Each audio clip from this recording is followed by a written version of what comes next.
Welcome back in here to the shoot around. I am Ryan Gilbert. He is Clent Stewart. We are back. It's been a few weeks, but with football season wrapping up, me and Clint will be coming at you every week here on Go Power Cat, breaking down K-State hoops. Obviously, a lot has gone on over the last couple of weeks. Kansas State picking up some key wins, a couple losses on the resume as well. We'll be breaking down all of that and taking a look at what K-State can do moving forward. Much like the Friday walkthrough with Cole Carmody and Monty Spiller, we are also sponsored by Booth Creek Wagyu. Remember to elevate your tailgate this season with our friends from Booth Creek Wagyu. Their ranch is located just north of Manhattan and proudly raises authentic Wagyu beef from farm to table. Visit their retail locations in Manhattan or Overland Park or online at boothcreekwagyu.com. Clint, I guess let's just start off with a brief overview of the season as a whole. A trip to Las Vegas, a trip to Bahamas. A lot has gone on for this team, some good, some bad. What have your just initial thoughts been? Yeah. Like I said, and the road games, a little bit different than the normal road games when you're having to travel and kind of getting to play in some nice locations as well, but also could cause some different type of distractions, and being in those locations. But I thought K-State, man, they really battled. One of the things that you notice is, I think you might say, well, it's kind of starting off slow in some spots, but the guys are trying to learn each other, as they're going and playing, and I think it's similar to how we kind of started off last year, and so I think we're in a good spot as we're heading into another tough stretch here coming up, but have some really good opportunities to get some good non-conference wins and that on our resume as we head into the Big 12 season. So I think biggest thing for us, you'd like to see us cut down on our turnovers a little bit as we're heading into the next few games. I think we've had a few games where we've shot it really well, some where we haven't. And so hopefully the shooting consistency can be there, and then continue to guard. Got to continue to guard. I think that's got to be the staple on that end is getting stops on the defensive end. So some good things and also some learnings as we're heading into the next stretch. There, of course, is a lot of room to grow, but just with it being a relatively young team with a lot of newcomers, especially, I don't think the expectations should be too high for this team right now. You mentioned last year how it got off to a slow start before kind of hitting its stride in conference play. So, really, Clint, nobody should be hitting the panic button right now, right? I agree. I totally agree. And there's a lot of new faces, right? And not only new faces trying to gel together, but then also trying to make sure they're playing the way that Coach Tang and the staff wants them to play. So there's a lot of learnings from the coaching staff and the players and the players. That's what this part of the season is for as well, right? I mean, you want to make sure that the kids get on the same page. Say, okay, this is how Coach Tang wants us to play. This is how we should be playing every single night. They get on the same page with each other on who's getting the shots and in what spots are they getting the shots and where's going to be their opportunity to help the team win. And so that's what the non-conference season is for. And so hopefully once we hit the conference season, next it'll be hitting our stride and making some good progress forward. Naquan Tomlin's back with the team on the bench. He hasn't played yet, but it would appear that his return is coming, probably sooner rather than later. What would a guy like Naquan Tomlin bring back to this roster? But also, without him, how do you think this team has navigated, playing without one of their stars returning from last year? Yeah, and you have to remember, I mean, he's like I said, he's a player that brings a lot to the table. He brings a lot of the intangible things, makes plays. He's long and lengthy, so he can get up and block shots on the defensive end. I think he's really going to help us defensively. Offensively, he can step out and shoot the three. Can slash to the basket, and so when you really think about us not having, one of our as we were coming into the season, projected starters and leaders, on our team. I'm going to start off at 5-2 and and have an opportunity to come back against Miami and make that a game. And obviously in Southern California, we would have loved to have Naquan. I think he would have really helped us in that game as well. So, we're looking forward to, whenever he's available to come back and able to come back. I think it's really going to boost the team. But at the same time, right, it's another player that, got to kind of integrate into the new players that we have, right? And so there might be a little bit of a rocky, just kind of him getting back in and filling his way to how he played last year and what the expectation is for him this year. And the guys that have been playing, it might okay, maybe I don't get as many shots, or I need to change my role a little bit because now we have Naquan back in the lineup. So, there might be a little bit of learning there, but I think it's going to be a great boost for the team overall. With the Bahamas, and it sucks, my tan is finally starting to wear off, but with the Bahamas, those two games that were played down there, obviously a big overtime win over Providence.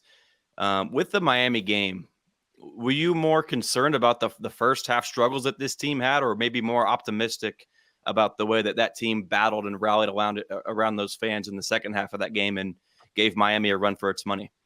Yeah, well, more optimistic. I think, the first half we didn't make shots. I mean, and really the entire game, I think we shot 4 for 28 or so from three.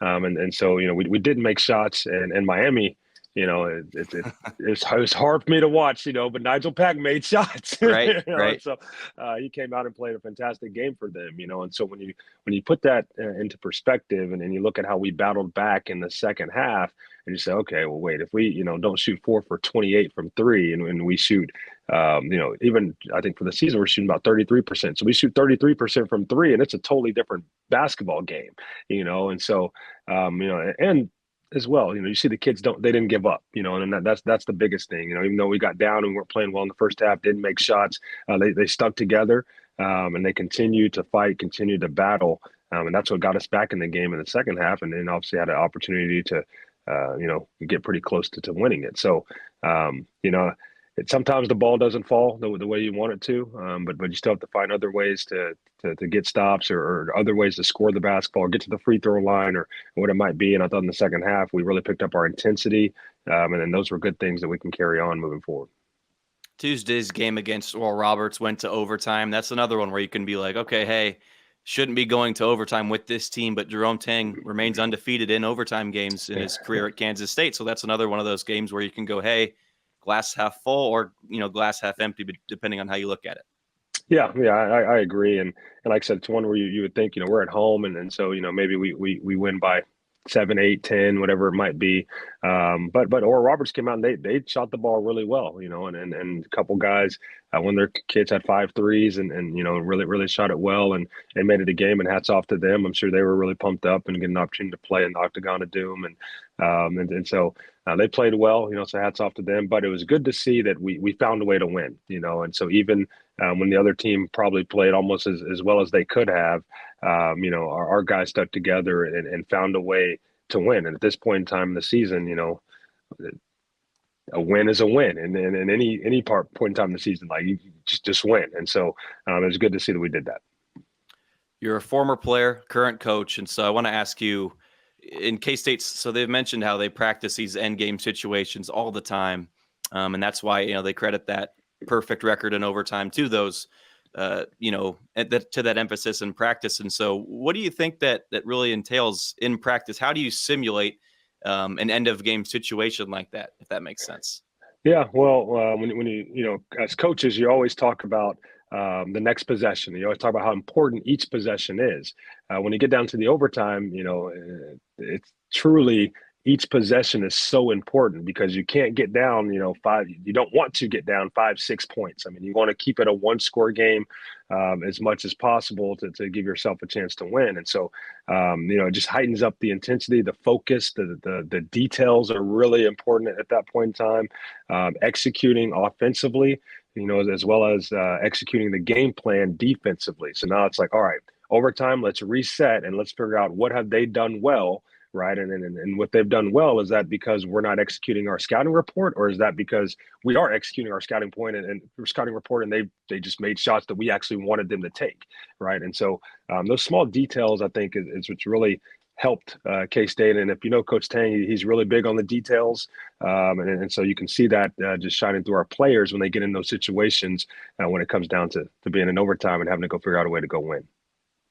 Last year, it was pretty much Marquise Noel, Keontae Johnson in the final moments of any game. The ball was going to be in their hands. Tyler Perry on Tuesday had a big and one three-pointer near the end of that game, I believe in the end of regulation, to get that game going to overtime, right? David Gasson, he had a couple buckets in overtime against Providence. Arthur Kaluma had an and one in overtime against Oral Roberts that got them over the hump. So this team, it really does seem like there's guys, multiple guys, not just the superstars, but 4 or 5 different guys in that mix that can go out and get you those timely buckets. And it really says a lot about the depth on this team. Yeah, it really does, and one of the guys that you didn't even mention that I've been really impressed with is Day Ames. Man, I think he's just played, fantastic as a freshman Yeah. coming in and handling the basketball and making shots. And I love his poise. I also love his. I mean, he has a little bit of stuff about him too, like let's go, and I love it. And so, like I said, multiple guys stepping up and being able to step in and make plays for this team. And then when you talk about adding someone like Naquan at some point in time, that's just another guy that can make plays, and be counted upon when we have to. And so when you have that, it really keeps the other team, off balance because, now they don't know who the ball is going to go to, right? And so they can't just game plan and say, okay, we know, it's overtime situation. This person's going to get the basketball. It might be Tyler Perry. Well, it might be Arthur. Well, it might be Day, or it could be anybody. And so, it might be Cam Carter, he might hit a big bucket. And so, it just keeps the other team off balance. And it's always nice when you have multiple options on the offensive end. I'm glad you mentioned Day Ames. I wanted to go there and talk about the guard position with Tyler Perry as well. And the North Texas transfer, he struggled in first halves of games. That's no secret, but he's finding ways to kick it up a notch in the waning moments of games when it matters most. So there's a lot to unpack here, and I don't know how to get it into words really, but first of all, do you think that Day Ames should be playing the 1 more to have Tyler Perry be on the 2 and let Tyler just be more of a scorer? Or do you think that this team is at its best when Tyler Perry, if he can eventually get there, be that Marquise Noel type facilitator who can also score the basketball? Well, I think we have multiple options, and I think you really could go either way depending upon how the game flow is, And so, when you have Tyler, and obviously Tyler's, with the ball in hand and coming off ball screens and making shots, then you want the ball in his hand, more so than not. But Day Ames brings a different dimension as well, and he's very quick with the basketball. And early on, he's been making some really good decisions, and that could free Tyler up for coming off of off-ball screens, right, or being spotted up, and being able to stretch the floor, which might not only be good for him, but him being stretching the floor might help someone else get open, like Arthur being able to drive a gap. And so, it really gives us both options. I think it's kind of too early to tell, which direction might be better at this point in time. But it's nice to have both depending upon the game flow and how guys are playing, right? Because if there's a game where Tyler is struggling late, then okay, let's put the ball maybe in Day's hands, and then maybe Tyler still spaces the floor because they're still going to guard. They're not going to say, "Oh, you're struggling, so we're going to leave you open," right? But that might open it up for someone else. Or if he's really making shots and he's coming off that ball screen, he's rolling, then hey, we got to feed him and keep him going because we know he can heat up very, very quickly, and it's nice for everybody. Quez Glover is going to be back probably within the next month, and certainly by the time conference play starts. So that adds another wrinkle into things, especially just with Ames and Perry.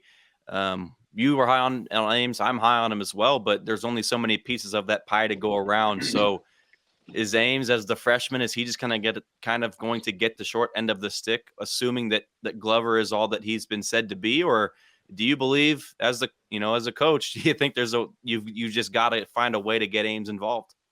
Yeah, and I think you have to find a way to get him involved, and maybe he's not playing as many minutes, but as long as he has a distinct role for when he comes into the game and he knows what his role is, and his responsibility when he's in the game, I think he can continue to play well, and then keep his confidence high because, as we've seen, it can be anybody's number could be called, and you want to make sure that he's confident when his number is called to play well, play to the best of his ability, and be able to produce. So, like I said, Quez Glover, from what we know, is a fantastic player, and we're excited to get him on the court, as soon as we can. And then, like I said, even adding back in Naquan. But I think when you talk about Day being a freshman, as far as what he's done so far in these first 7 games, I tell you, I've definitely been impressed, and really impressed with how he's played and his poise and handling himself, handling the basketball, But anytime you can add, some older guys that have already kind of been through the fire and things, especially as we start heading into Big 12 play, after the first of the year, it's only going to make us better. not that RJ Jones and Caleb Rich haven't been good, because they've shown a lot of flashes this year, but just with Ames specifically, I've just been so impressed with his maturity. He's very poised on the court, especially as a guard. It's a big transition to make, playing in AAU games to now playing in, basically K-State's played Power 5 opponents here right off the bat. And so he hasn't missed a beat. And so I don't want to take away from anything those other two freshmen have done, but Ames has just been tremendous. Clint will break down Rich and Jones here after a quick break here on the Friday Shoot Around. Welcome back in here to the Friday Shoot Around. I am Ryan Gilbert. He is Clent Stewart. We're sponsored by Booth Creek Wagyu. As always, be sure to check them out whenever you can. Clint, with the freshmen, we touched on Day-Day Ames and all the good that he's done. There's certainly been some growing pains for RJ Jones and Caleb Rich. I guess let's just start with RJ Jones. How do you assess his play and how he's progressing? Yeah, and I think he's along the lines where probably most freshmen would kind of be at, right? I mean, he's still trying to figure out little bit of, kind of where he's going to get the ball, where he's going to get shots. But he's been shooting it actually pretty well. I think he's 9 for 23 from three. And so, he's shooting at 40% from three. Which is really good because he is a good shooter, for us and be able to space the floor. And I think as time goes on, he'll just become more and more comfortable. The only thing about it is we know when you get into Big 12, it becomes a bloodbath, and so, he just has to continue to gain his confidence and understand what the coaches want him to do. When he gets out there, play as hard as he can, be lengthy, be long, defend, and make open shots. And those are things that he can do. Caleb Rich? Caleb, man, he's a man child, and we've seen flashes of his man child ability, when he gets out there, he just brings I feel like he brings a toughness. He's physical.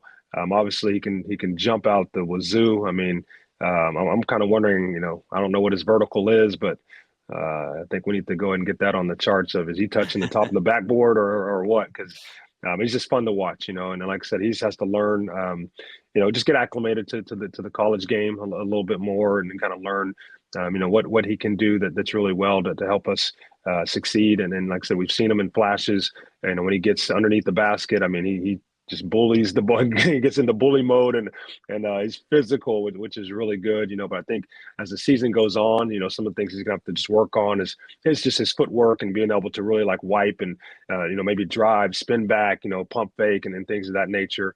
Just given kind of his size, and as we move into the Big 12. But as a freshman, like I said, for him, it's all gravy, man. Just learn, keep learning, get out there, play as hard as you can, and so far, I think he's been doing a good job. Especially in a system like this, the coaches that he's going to be surrounded by, he's got the athleticism and all those other things are going to come, right? Yep, that's correct. Yep, that's it. Jones and Rich and Ames, of course, have played minutes over Dorian Finister, and then sort of down low in the post, Taj Manning hasn't been involved, sat out the last couple of games for Kansas State. Do you think that the expectations on those two players were just a little too high this year? I mean, there's only, like I said earlier, there's only so many pieces of that pie to go around. Yeah, you have to go grab a piece of the pie, and that starts every single day in practice. And I don't know, what's going on obviously in practice, but I hope they're not discouraged. I hope they're encouraged in knowing that, the coaches obviously are going to play the guys that they think should be playing and then the best players that are putting it every single day in practice. And then obviously they got to go out there and do it on the floor in the game time. So the biggest thing though is when it comes to a basketball team is you need everybody locked in. And so if you're someone like Dorian or someone like Taj, whether you're getting the minutes that you think you might, want or deserve or not, there's still a role for you on the team, and your job for one is to get better every single day, come in with the right attitude to do that, because that's how you're going to earn your minutes, and two, push the other players around you. So and when you're trying to push other players around you, that's also how you can try to step up and move up that pecking order, right? And so you just have to have the right attitude every single day, and hopefully those guys are doing that, and they're continuing to improve and get better. And who knows, you always got to be ready, when it comes to college basketball or really any sport. You never know when your number is going to be called due to, injuries or for unforeseen things. And so you always have to stay ready and then just know when coach calls your number, it's time to go out there and produce. So hopefully they're locked in on that. So I'm curious, you're the coach, You're the former coach, I should say, of K-State commit David Castillo. Who on this roster through 7 games has reminded you the most of Castillo? Oh man.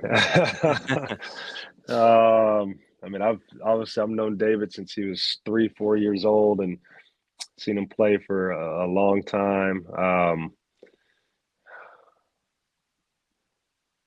Man, I would go with Day personally. I mean, the way Day plays, and Day to me, in watching Day, he looks very free, and when he's playing, and then um, and brings a lot of energy with the basketball, and is aggressive in spots. Obviously, can handle the basketball really well. He's really, to me, I've been really impressed with him shooting it. I think he's really shot it, better than what I kind of expected, and so. I would agree, and I'd say as well, and David, I know David is obviously at Sunrise, and he's playing really well. Actually played just the other night and got a chance to watch him, but he's been playing really well. He's excited to get up there to K-State and excited to play with obviously the younger guys that he knows will be there, next year, and he's ready to get going there. So he has to finish up this one year, but he's excited to get up there with those guys and keep it going. Jerome Tang lets his guards play with a lot of freedom. That's no secret. And so I think we can't stress this enough that this is also a part of that learning curve, this team getting better over time, something that's not going to happen overnight. There's many aspects of getting better, but also as a point guard, as a shooting guard, whoever that may be, with the guards, creating those or committing those turnovers, making those mistakes, maybe not taking the open shot or taking too many shots right. That's all just going to come with repetition, especially when you're facing such quality opponent that K-State has had. So we can't state that enough, right, Clint, that's just something that's another part of this learning process early on in the season.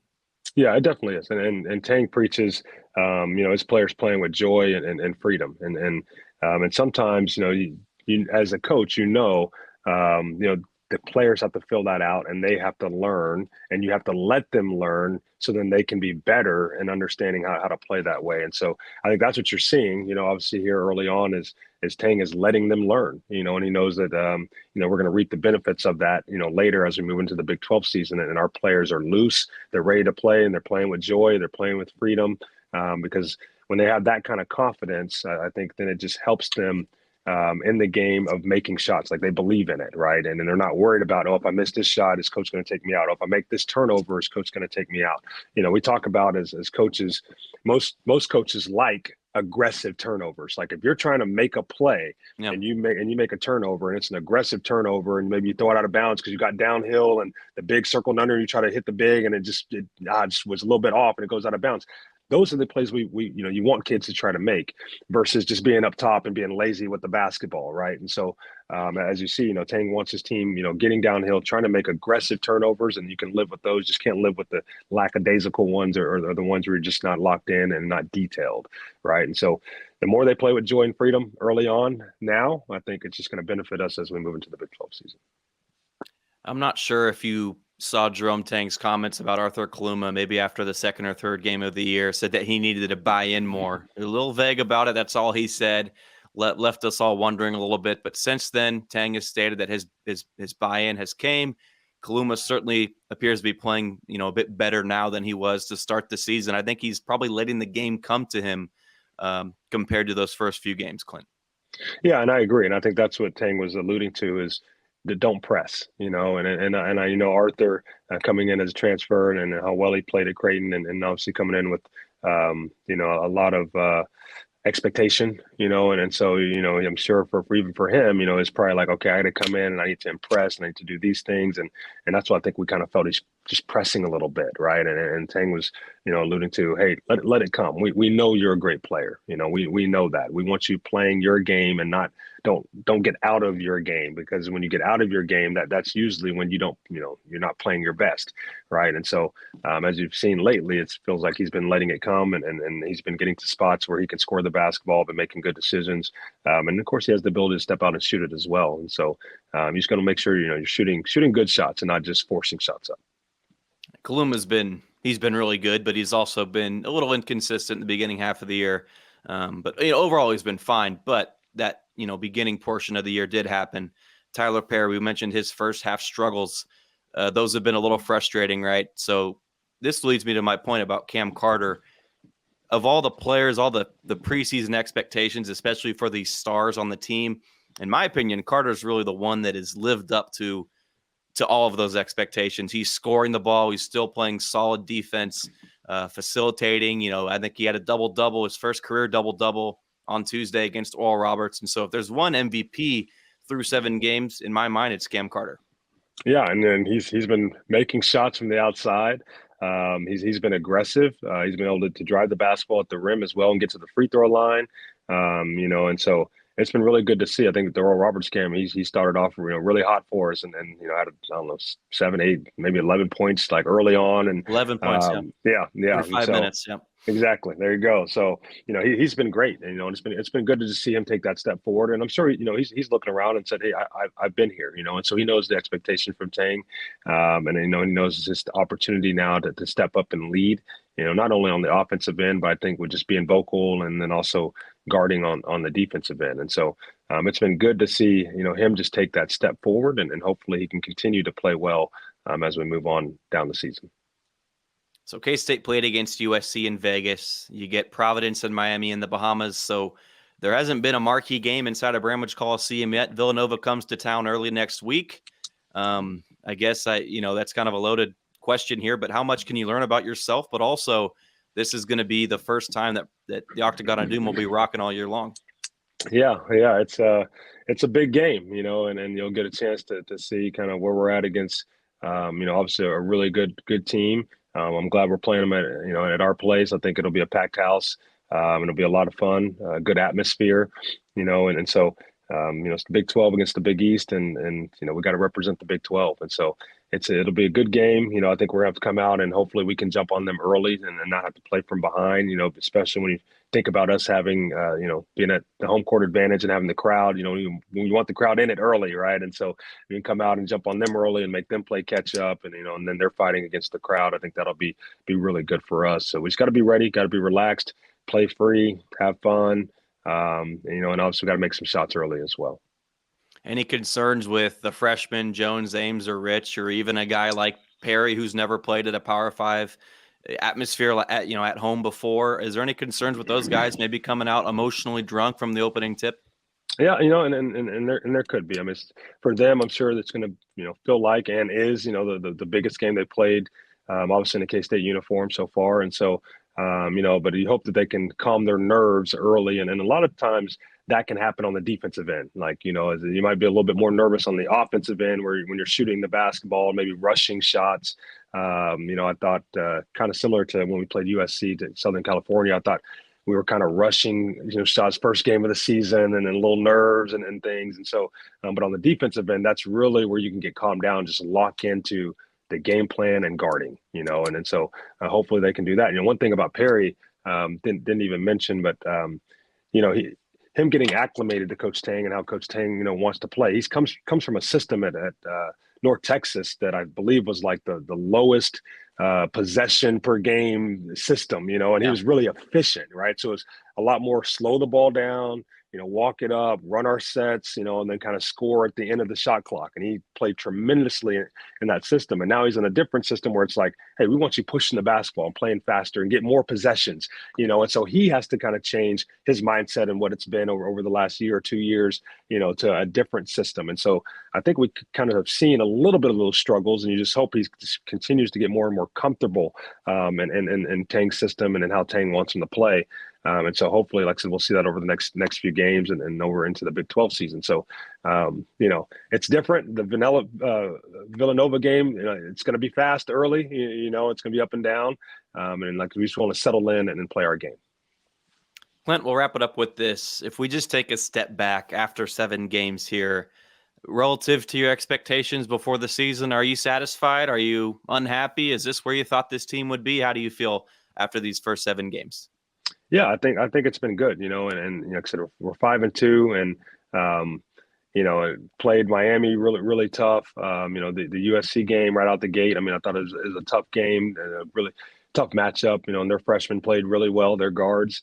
And so I think we're sitting at a good spot. I think for us, you'd like to see us limit our turnovers a little bit, down. And if we can do that, shoot the ball maybe a little bit better. Right now, we're shooting about 33% from three, which isn't bad, but we've taken, a lot. We take a lot of outside shots, so you want to be able to knock those down. When we continue to do that, I think we'll be great. So I like where we're at, but it's a tough stretch coming. I think we're going to know exactly, how where we are as we head into the Big 12 season. As we look at the Villanova game, I think we have Wichita State, we have Nebraska, and so a lot of Power Five schools right here, back to back to back, and so got to get ready to go play. Clint, as always, appreciate your time, and hopefully we don't have a month-long hiatus from show to show moving forward. All right. Well, I appreciate it. Always love doing it. It's good. Yeah, hopefully we'll be back very soon here on the Friday Shoot Around. Real quick, if you're not subscribing to Go Power Cat, be sure to do so. We just had a sale, a Black Friday sale. You did miss out on that, but there's still never been a better time to be a member at Go Power Cat. Also, if you're watching on YouTube, be sure liking, subscribing, and leaving a comment. But like I said, hopefully we'll be back soon. Quicker than a month break we had last time here on the Friday Shoot Around.